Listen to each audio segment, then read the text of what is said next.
Hi, it's Dr. Kimarie.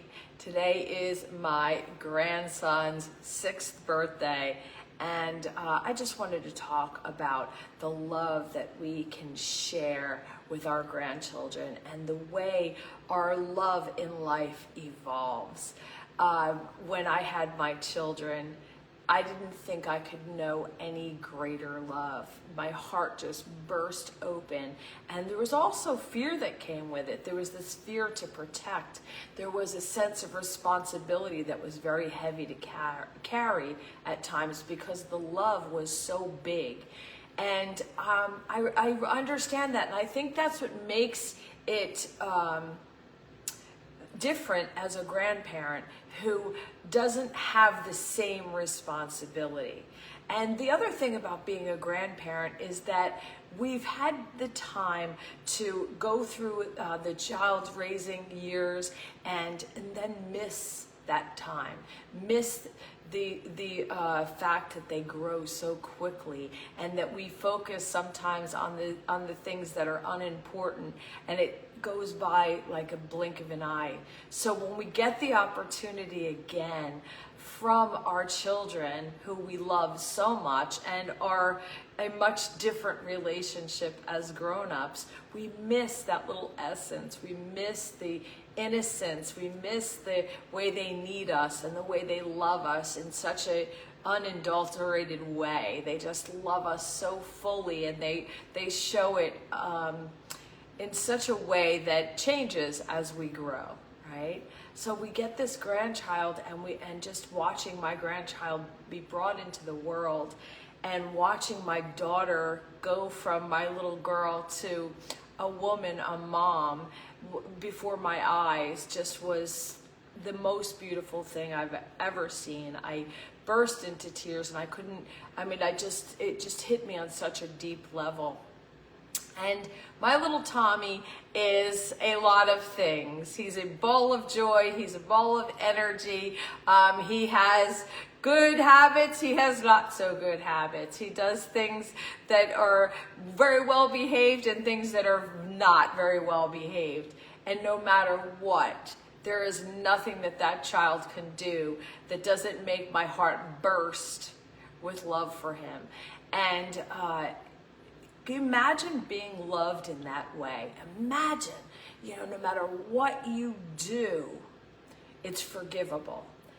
And imagine just being infused with all this love and just feeling like a sponge, like you can just plug into that one space, at the very least, that one space that can just breathe life back into you and let you know it's okay.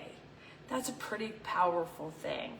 And I want to say that we have that. I want to say that the only place that we can truly have that where it's sustainable is within ourselves, is closing off to the world a little bit each day in meditation, going and connecting to the God self within us, that connection that connects all of us, as if we were the ocean, as if, God were the ocean, God, universe, we're the ocean, and we are the ripples, we are the waves, we are the drops of the ocean. We are the wholeness of the ocean. But we have to plug in, and we have to replenish. We have to remember who we are, and we have to take the time to slow down. And when we do, we can sense the essence of that little boy or girl inside of us that is beautiful and whole and perfect. And we can not hold her, the little essence, the little girl in us or boy, that we hold accountable for things, for mistakes, for negative conclusions we have about ourselves. Taking that child off the hook, bringing her back in wholeness, filling her back, as imagining if you were meditating, like a sponge, like you're just plugged back into your grandparents' lap. And you're just getting infused with unconditional love no matter what you do. That is, there's no negativity that grandmother feels. That grandmother just feels you and embraces all of you, everything, every mistake, every every quirk you have, just infuse you with knowing that you are whole and perfect just the way you are. That's my wish for you today. I go into meditation every day and I spend time replenishing.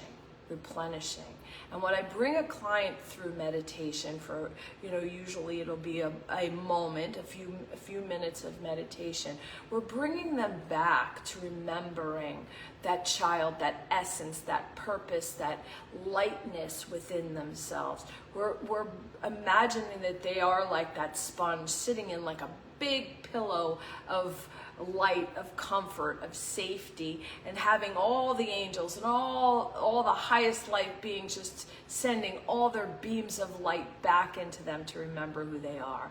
We are only love and light. Everything else is the lack of, is focusing on something that isn't true.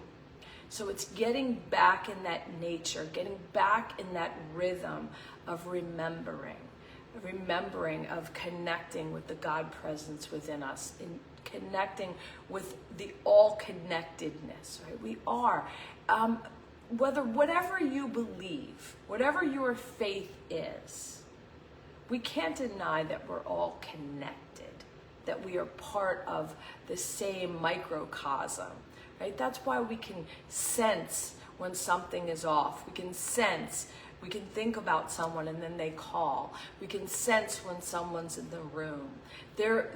We are all connected, right? So when we connect into the divine of the love, of bringing it back to love, then we bring ourselves back to wholeness.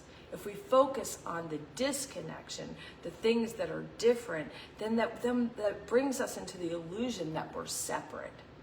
And we're not. We're not. So just at the very least, don't become fragmented within yourself. Connect back with the beauty and the essence and the love of who you are, so that we could show up as the best version of ourselves, like we had just been loved up by the best grandparent in the world, which I believe is me personally. But if you need love, I will, like a grandparent, show you how to get it.